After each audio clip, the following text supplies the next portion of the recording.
and another thing. Yes, it's time for and another thing. And I'm going to try to keep them shorter. Too long-winded last time. They're turning into actual episode reviews. Okay, one of the reasons I wanted to do this is because I did the most current episode last time, and I realized I've got information from previous episodes that is getting more and more stale the longer I go without talking about it. So let me discuss. Number 1. All right, this note that I have here, I believe was possibly episode 17, and I'm pretty sure it is a time, well, maybe it was even before 17. Anyway, the note that I have written down here is that MERI says that KODY would not screw her. And then I wrote in parentheses, even though he has repeatedly, in capital letters, done so in the past. And as of the time that I wrote that note, was continuing to do so. Boy, she was covering his tracks for the longest time, right? The next thing I wrote after that was, however, MERI questions Janelle and asks her if she's going to screw her. Why would she do that? Now I'm thinking, to my knowledge, Janelle has never screwed MERI. KODY has numerous times. So why is MERI continuing to trust KODY and question Janelle? It's just who she likes. She likes KODY. She wants to be liked by KODY. No, thank you, Nick. She doesn't like Janelle. She doesn't care if Janelle likes her. This is frustrating. Happily, we've moved beyond it, and she seems to have seen the light. We will see going forward.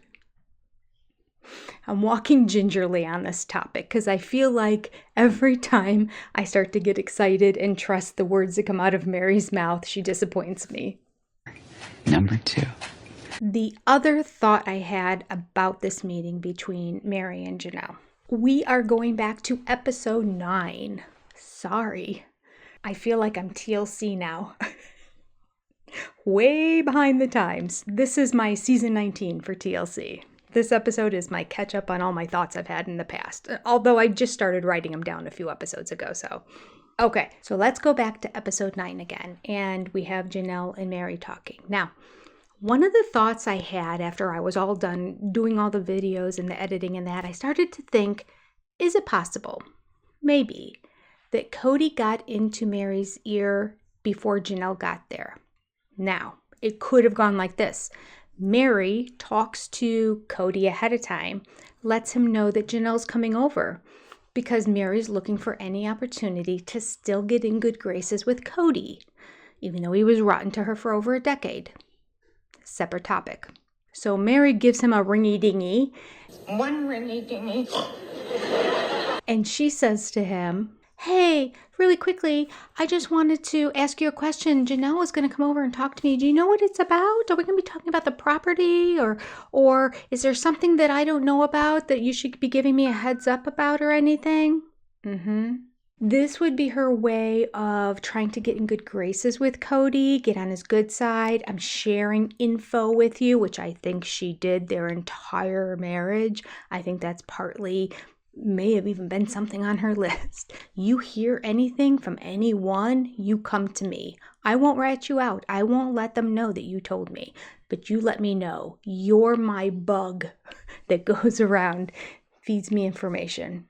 I think it's very possible. I have no proof of this, of course. This is my own personal thoughts that came up afterwards. Based on the way she was so incredibly standoffish with Janelle. Even if I didn't like somebody, if they came into my home and they were sharing information with me about how I should be protecting myself, how I should be looking out for myself, if they were sharing something that was in my best interest, I would at least listen. She didn't have an air of openness or acceptance of the information at all.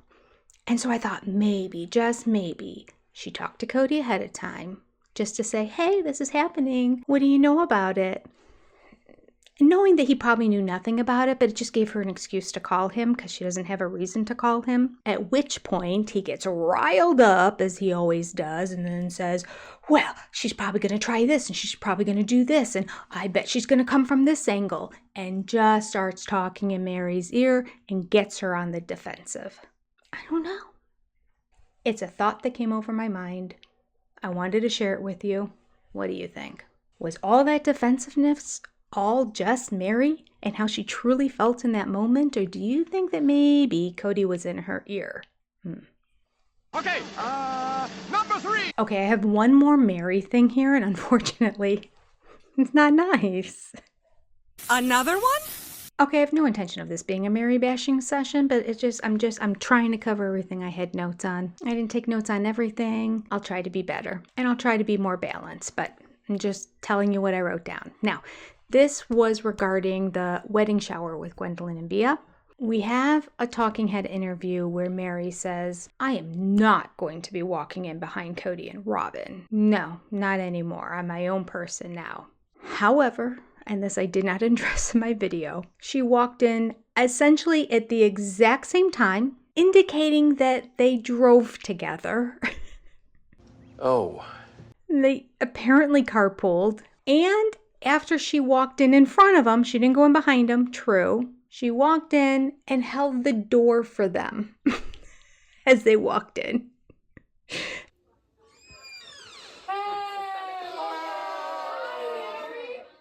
I took ownership of being a single person, and I was not going to walk behind KODY. I am not going to go putzing, behind KODY and Robin. Oh, hi, welcome to my party. And then closed it behind them. It didn't feel empowering to me. Didn't. Walking in behind, maybe that would have been worse. Maybe this was a step in her 12-step program of getting over KODY. Maybe this was step 1. I'll still go with them. I'll still third wheel, but I'm not walking in behind them. I will go first and then hold the door for them. Let me get that for you. It reminds me of, I don't know, would it be a squire or what would be a king or queen's servants that would go ahead of them and roll out the carpeting and hold the doors for them? That's the impression I got from it, which I wouldn't have commented on at all had she not said, I am my own person now and not walking in behind them. Let me get the door for you. At the time that I wrote this, which was, I don't know, what was that, episode 9, 10? I wrote, he still has his hooks in her. He did. All right, I did mention this next one in the live. Somebody had sent me a photograph of David in the U-Haul driving out to North Carolina when they were getting Isabel to come back. And I just thought, ooh, that's a big deal. Okay, gossip alert. However, I just want to say, I don't think on that lower half of the United States there was snow around that time. I do believe it actually was even closer to summertime. And as I look at the picture now, I guess I could insert it, but the picture that was in that clip, you could see white behind and it's snow. And now that we just had the last episode where they were driving down to Moab, it looks like the exact same picture. So yes, David is driving the U-Haul, but in typical TLC fashion, they will take a clip from anywhere and insert it in different places. So I do not think that David was present at the time that they went to North Carolina to get Isabel. See, here's a benefit of me being so far behind, because I would have said, look, David went.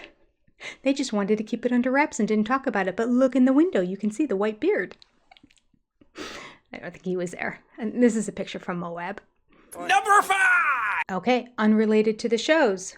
Side note and another thing. So on my homepage, you'll see some of the members' little avatars, the avatar that you have set up for your homepage, and people wanted to know how they can get their avatar there or why are certain ones chosen. Truth is, it's randomly selected all by YouTube. I have nothing to do with it. I don't set it up. I know nothing. I see nothing. I know nothing. It's all YouTube's doing. I don't know how often they change them. I don't know what the policy is, but you can just randomly look at it and see if your avatar or picture, if your avatar is your own picture that you have set up on your YouTube page, if it's there. And I hope it is, and I hope you see it someday. That's my wish for you. I hope I had control of it. I think that would be fun. I could have some sort of contest and put your pictures up there or something, but I can't. It's random. So, number 6? Do you remember how Kody revealed to the world that he had sex before marriage, which is a major breaking of a covenant in the faith that he was in? I sure do. And he kept this secret from the church and 2 out of 4 of his wives his entire life until just now. You know that major storyline that they brushed over in like 3 minutes? Where's my puddle monkey? Monkey, puddle monkey, puddle monkey, puddle monkey. Oh! Missed opportunity. Anyway, unrelated to that. The thumbnail, I had a typo in. I misspelled Trist. I'm not going to change it. The reason I'm not going to change it is because, was it the thumbnail or was it in the title? One of them, I misspelled Trist. One I spelled with an I, one I spelled with a Y. I don't know why, because I'm so tired when I do this stuff. I'm surprised there's not more typos. But I have learned that when you go back and change things, they recheck everything and then they put copyright strikes like crazy on my stuff. It is so much easier to get everything to go through the first time. Yeah, like I can change the title of something. They're going to go check the entire video for whatever reason. So not fair. So I'm just letting it go. I'm leaving it. It is what it is. And I'm sorry. And let me apologize for the future because I know there's going to be more typos coming. Sometimes nails and keyboards, especially laptops, they don't like each other. That coupled with an aging brain, it's just not thinking straight at times. That's it. Number 7. On my channel, on the SOX exclusive level, I am going to not be committed to a schedule because I just can't. I'd love to be. The day and time will maybe come in the next year or 2 where I can cut back on other jobs and put more time into this. But until that happens, I will randomly, as time permits, record myself watching McKelty's Patreon. Now, I'm not going to have the actual visual of her Patreon, and I'm not going to have you watching me watch the entire thing. Phew! That would be like watching paint dry, especially because she is just watching the show. So she's watching the show, of which you can't even see the show. So it's just the audio, and it would be me watching her watch an audio. Could it get more boring? But I figured I'm just going to set it up and hit record so that I catch my actual reactions to things. And then I'll hit pause and I'll talk about whatever it is that struck me in that given episode. Maybe we get through an entire episode and there's nothing. Maybe I have to stop it 10 times. Gosh, I hope I don't have to stop it 10 times. But at any rate, because it's going to be more of a uncensored, unfiltered Jenny's reaction type thing, I'm going to put it at the exclusive SOS level. Now, I am also doing this because I want to start to weave in another offering for that level because the time's going to come when the show is going to end.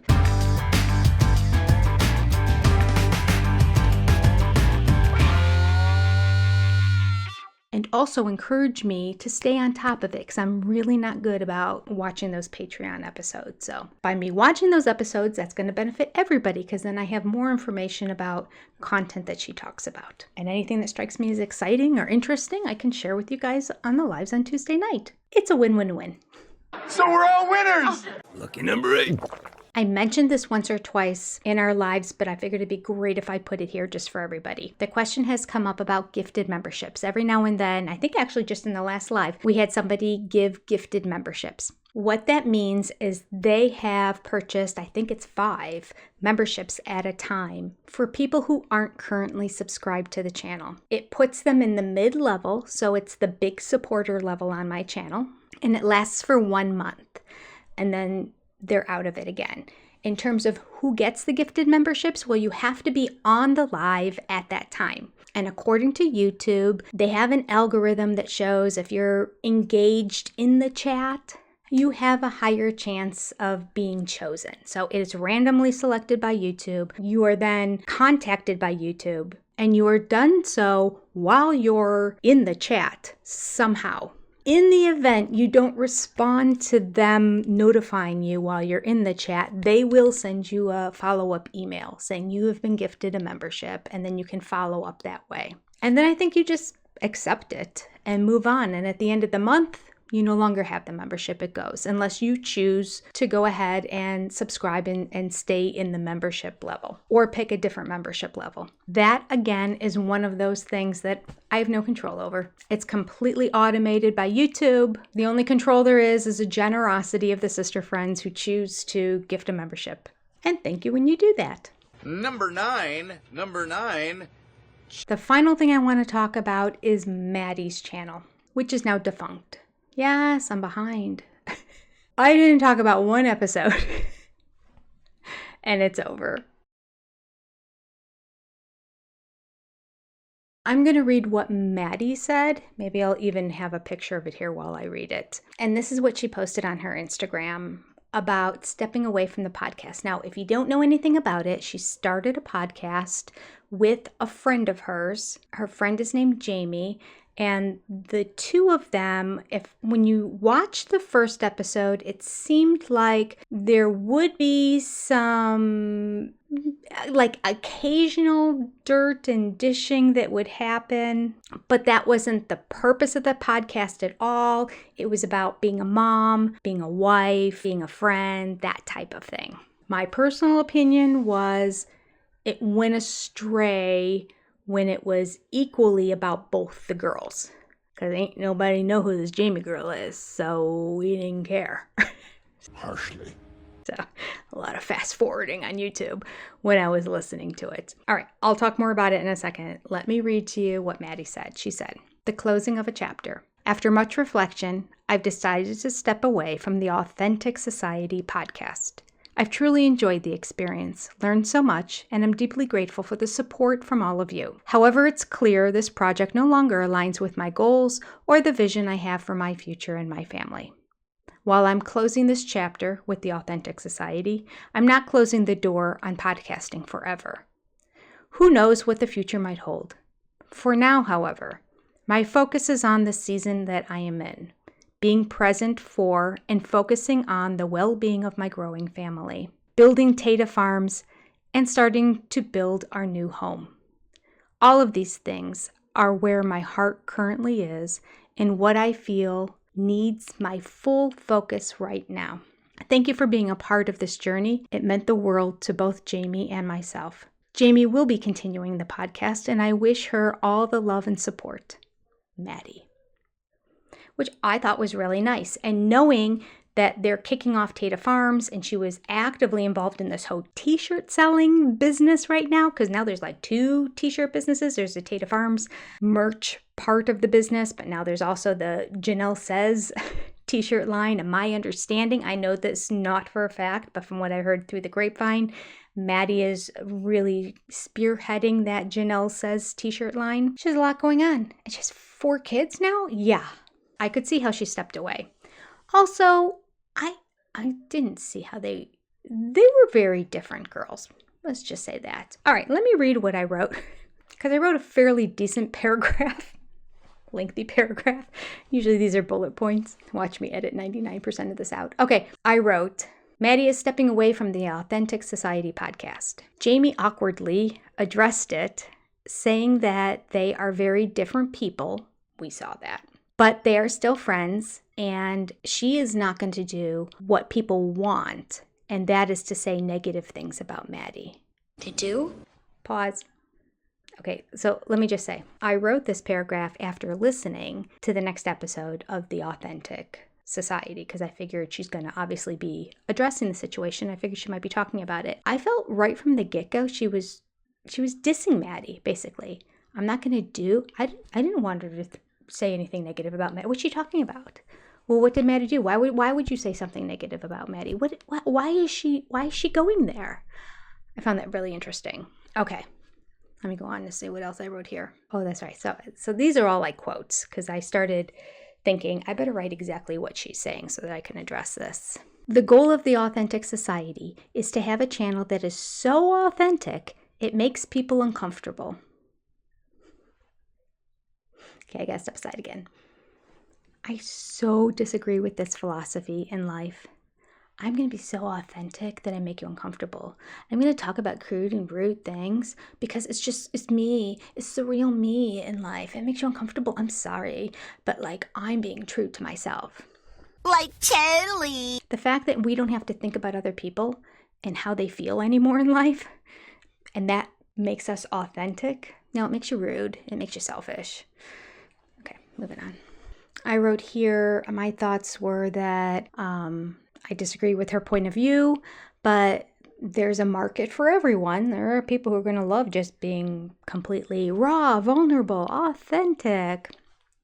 You do you, boo. And I just wrote, it's just not me.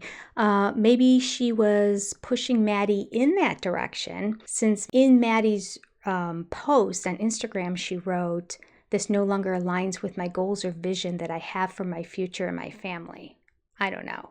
See, now when I read that, when Maddie wrote it, I interpreted it as meaning her goals have changed because her family is growing and this business is happening. That's where her energy and her focus needs to be, not on talking about it all on a podcast. And of course, also, I'm sure Jamie wanted her to share a little bit of dirt on each one of them. In fairness, And we wanted that too.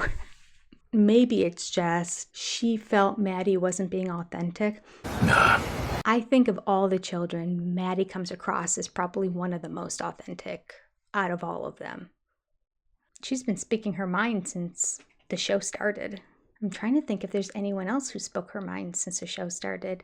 I mean, McKelty did, but she's just a whole different being. Like, she lives on a different planet, so it's hard to relate. Like, Maddie's grounded on Earth, and she speaks her mind. I don't know. Does that make sense to anybody? Let me just go on. All right, I wrote, Jamie said that when she approached Maddie with the idea for the Authentic Society, she said, quote, "I am ready to lay it all out there," end quote, implying that Maddie was on board to do the same thing and implying that she no longer is. She went through this whole long mantra about how great Maddie is and that she is not going to take this opportunity to throw Maddie under the bus because she's not that girl. But you could. Is that what you're saying? And she doesn't want to build her success that way. Again, implying she could throw Maddie under the bus. Now, I don't know who this girl is, but the fact she kept coming back to, I'm not going to do that. I'm not going to throw her under the bus. Well, why didn't you just say, there's no beef. We're just going different directions. Love her. She loves me. Moving on. The way this is all written, it's either incredibly immature and seeking attention. It's that, no, I don't want attention. No, it's very Robin Brown. I'm just going to go for a walk with my water. No, don't. I'm fine. I'm just, no. It's that, I'm going to say I don't want attention, but I really want attention, is how it reads to me. That's the feeling I got when I was listening to it. I might be misreading it. And if you watched it, you can let me know down below. I just kind of felt like a mama bear. Like I needed to protect Maddie. I needed to come out and go, I've been watching your podcast, chickadee, and I'm not interested in you, but Maddie's been carrying it, so I don't like the attitude you're having here right now. But Maddie completely grew her channel because that's how it is on YouTube. It's like 80% of the people, once they subscribe, don't unsubscribe to channels that go defunct. And I know that I had like a diet channel that I had 7 years ago or something like that, like 200 subscribers or something silly like that. I go look at it now, I still have like 180 some subscribers. I'm like, why? It's completely out of date. I've posted nothing for years. Who are all these people? And my son, who's into computer science, and that said, yeah, once you start getting a bunch of subscribers, a lot of them don't unsubscribe. I find it fascinating because I am unsubscribing all the time because I look at my subscriber list when I decide what I want to watch. I look at who I'm subscribed to. I'm like, who do I want to listen to today? And I click on that. What do they have that's new? Obviously, I'm not the norm. You're not normal. The last thing I wrote here is, interestingly, this explanation of why Maddie is no longer on the show comes across as inauthentic. I made it funny. I don't know if I meant to. The show could have been a raving hit if it would have just been handled differently. Instead of it being the two of them talking with each other equally about the same topics, If she would have just been interviewing Maddie, it would have been fascinating. Love it. Like the same thing as like reading a biography. It would have been great. But who knows? Maybe one of these days Maddie will just do something on her own. I hope she does. Better than that, if she does something with some of her siblings, that'd be great. All right, that's all I have for today. I hope you enjoyed. And another thing, and we are caught up. Well, not really. My thoughts and notes won't be so behind the times the next time I'm here. That's not true. Take care. God bless. Have a great day, and I'll see you next time. Bye, everybody.